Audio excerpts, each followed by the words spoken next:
Assalamualaikum warahmatullahi wabarakatuh. Selamat berjumpa kembali dengan Ibu Fitriana Sution SPD, Guru Bidang Studi Geografi.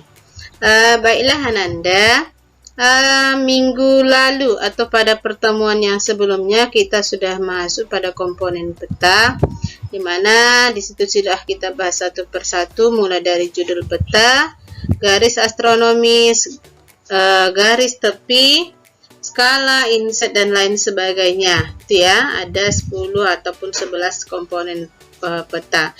Jadi hari ini kita bahas sedikit tentang memperbesar dan memperkecil peta. Kemudian nanti kita lanjut penginderaan jauh ya. Jadi ini kita bahas dulu satu persatu tentang memperbesar dan memperkecil peta.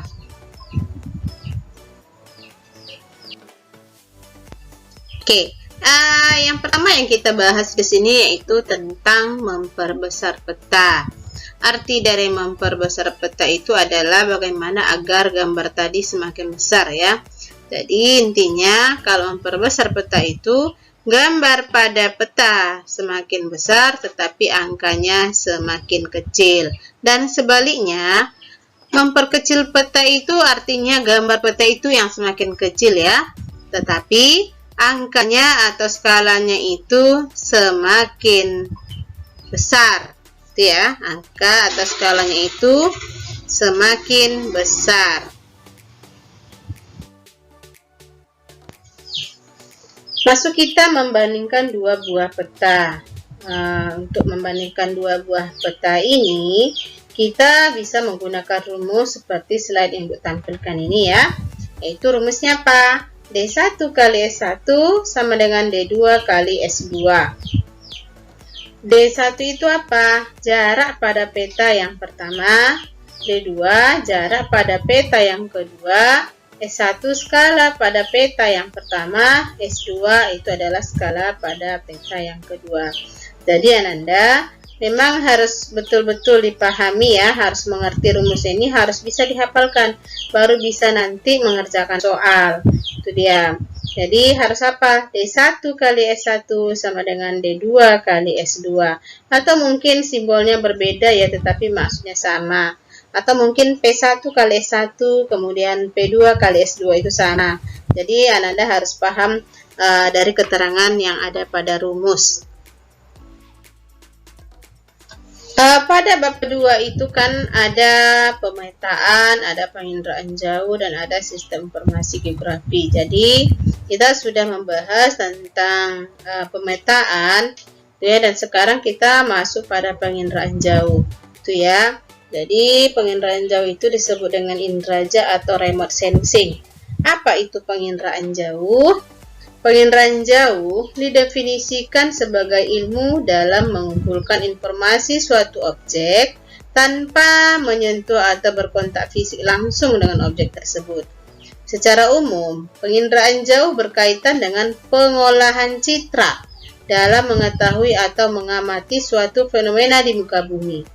Prinsip dasar dari penginderaan jauh adalah adanya rekaman interaksi antara gelombang elektronik dan objek di muka bumi yang tertangkap oleh sensor penangkap gelombang. Penangkap gelombang ini dapat berupa satelit, pesawat, atau pesawat tanpa awak. Jadi penginderaan jauh ini artinya apa ya? Melihat dari jarak jauh atau mengamati dari jarak jauh. Jadi kita tidak perlu kontak langsung atau kita tidak perlu memegangnya. Misalkan gini, ibu mengatakan gini, si A itu orangnya putih, rambutnya pirang, tingginya sekitar 155 cm misal.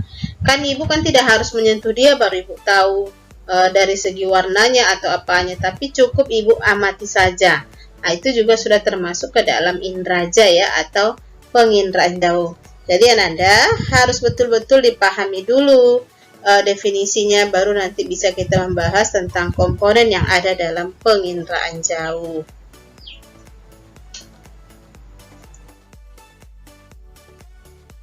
Oke, masuk kita pada komponen penginderaan jauh.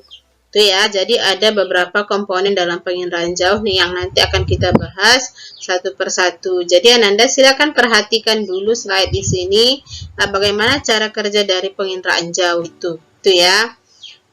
Misalkan di mana matahari nanti akan menyinari objek melalui atmosfer, kemudian dipantulkan ke sensor. Tuh ya, itu adalah salah satu atau misalkan dikatakan dengan cara kerja dalam penginderaan jauh. Jadi komponen itu yang dari apa saja yang ada pada komponen itu akan kita bahas satu persatu. Jadi silakan dengarkan penjelasan dari Ibu. Buka bukunya, ambil buku, ambil pulpen, catat dalam buku catatannya. Komponen yang pertama yaitu sumber tenaga. Jadi sumber tenaga ini fungsinya adalah untuk menyinari objek. Itu ya, jadi sumber tenaga ini sebagai penghubung yang membawa data objek ke sensor. Dapat dilakukan dengan cara distribusi daya ataupun nanti gelombang bunyi atau gelombang elektromagnetik. Itu ya, jadi sumber tenaga ini ada yang bersifat pasif, ada yang bersifat aktif.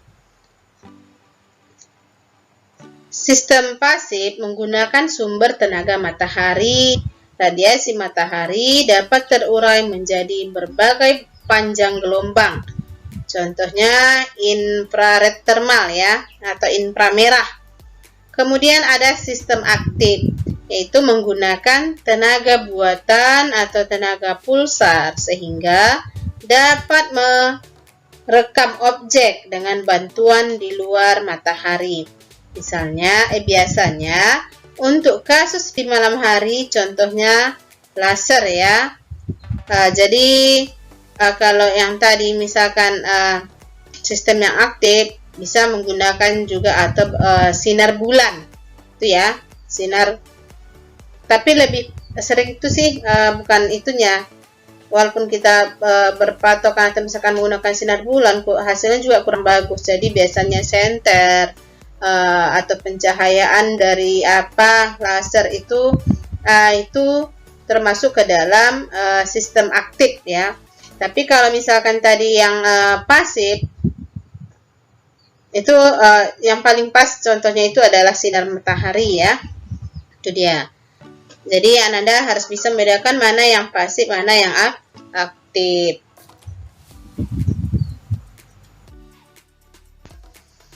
Komponen yang kedua yaitu atmosfer. Sifatnya selektif terhadap panjang gelombang. Hanya sedikit yang dapat dimanfaatkan untuk penginderaan jauh. Kemudian jendela atmosfer, spektrum gelombang yang dapat melalui atmosfer dan menyentuh permukaan bumi yang tidak mengalami bentuk serapan, pantulan, dan hamburan. Jadi apabila misalkan tadi dia tidak sampai pada objek tadi, maka dia bentuknya serapan, pantulan, dan hamburan. Kemudian komponen yang ketiga itu ada alat pengindera atau sensor. Ya, sensor itu digunakan untuk melacak, mendeteksi, dan merekam suatu objek. Tingkat kepekaan dari sensor tadi berbeda untuk setiap sensor terhadap spektrum elektromagnetik ya. Jadi sensor ini berfungsi sebagai alat perekam objek ya. Alat perekam objek itu fungsi dari sensor. Komponen yang keempat yaitu wahana. Apa itu wahana? Wahana adalah alat atau sarana dalam penginderaan jauh.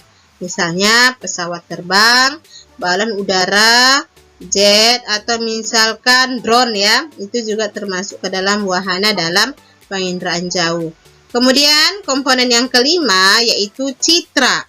Citra itu merupakan hasil perekaman atau gambaran dalam penginderaan jauh. Jadi misalkan kalau dia dalam bentuk foto berarti dia termasuk ke dalam citra foto. Jadi komponen yang kelima yaitu citra. Citra dibagi dua, citra foto dan citra non-foto. Jadi Ananda harus bisa memahami komponen dalam penginderaan jauh ini ya. Komponen yang keenam yaitu perolehan data.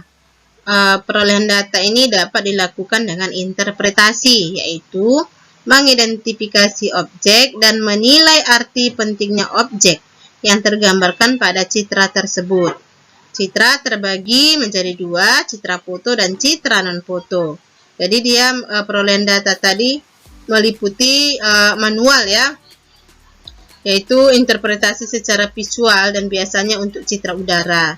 Kemudian bisa secara digital, yaitu interpretasi citra secara komputerisasi. Biasanya data hasil penginderaan jauh yang bersifat elektrik. Jadi untuk memperoleh data tadi secara manual dan digital. Itu ya. Jadi harus bisa dipahami mana yang manual, mana yang digital. Kemudian komponen yang ketujuh yaitu pengguna data atau user. Menjadi komponen penting menentukan apakah hasil penginderaan jauh sudah baik. Kemudian kepentingan hasil penginderaan jauh berbeda antara satu pengguna dengan pengguna lain. Kemudian tidak semua pengguna dapat mengakses dan menggunakannya.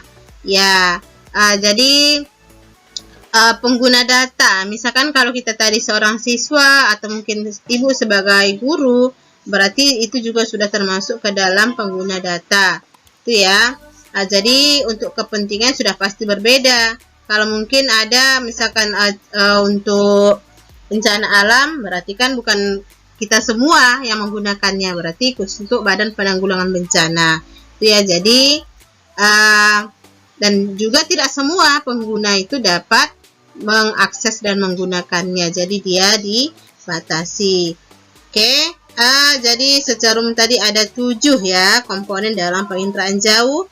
Ada sumber energi atau sumber tenaga, di mana itu tadi ada matahari yang bersifat pasif, kemudian ada sinar misalkan laser, senter atau lampu, itu termasuk ke dalam sumber tenaga yang bersifat aktif.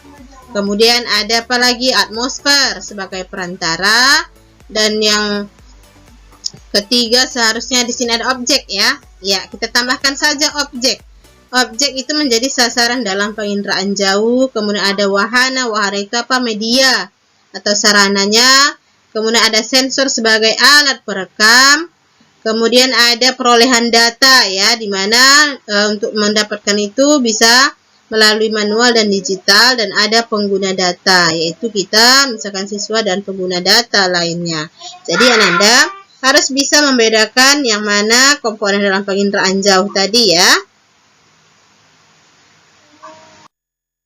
Baiklah Ananda, sekian materi kita pada hari ini. Apabila ada yang kurang paham atau memang yang mau ditanya, silahkan chat melalui grup ya. Silahkan chat melalui grup.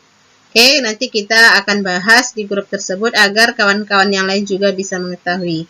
Oke, baiklah Ananda, sekian dari Ibu. Assalamualaikum warahmatullahi wabarakatuh.